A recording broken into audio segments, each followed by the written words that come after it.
should you or should you not run your full race distance in your training? So 99% of training plans out there will tell you not to run 42 kilometers if you're training for a marathon, right? However, this creates an awful lot of anxiety for people. It's one of the first questions that people ask me if they're asking me for a training plan is like, why doesn't it tell me to run the full distance in training?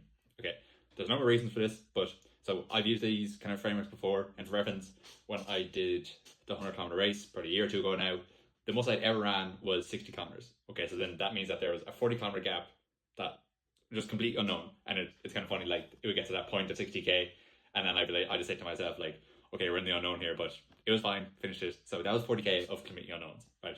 So here's two things you need to know in terms of your training, why you don't run the full distance in your training. You have good stress and you have bad stress, okay? So good stress is kind of like those slow, easy runs, occasional tempo runs. So they're between, the maximum that they will ever be is around 2.5 to 3 hours long. So kind of a lot less than 40 kilometers. What that is doing for you is that it's increasing your heart strength. So increasing capillary size and obviously the amount of oxygen-rich blood that you can pump throughout your body, especially to your legs, okay? But then you have bad stress. So that is above 2.5 to 3 hours of training.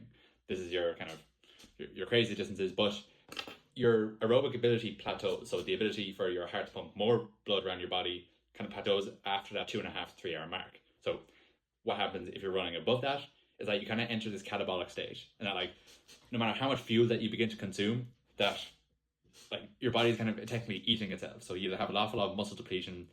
You'll kind of look like a twig at a certain point, and it wrecks your central nervous system. So kind of that's why after these big races that people are completely wiped for weeks. I remember like at work after the 100 kilometers that I just be falling asleep at my desk. Obviously that's why you only do that coming up to race day, on race day, not in your training. So good stress, this is stress that you can recover from in a matter of days. Bad stress, this is stress that you will take you probably a couple of weeks to recover from. So would you rather have good stress where you can recover quickly and do an awful lot more training, or bad stress, really kind of like traumatic stress that'll take you a number of weeks that you'll never run as good again after it in the run to your race? Okay, what you can do is to simulate this. So this is what Kipchoge and all those guys do. They rarely run 40 kilometers in their training, right?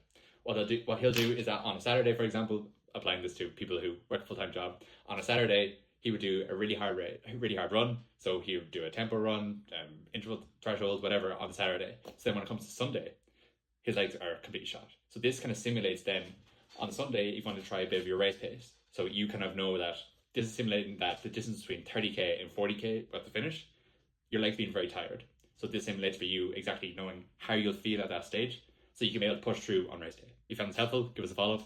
Have a good one.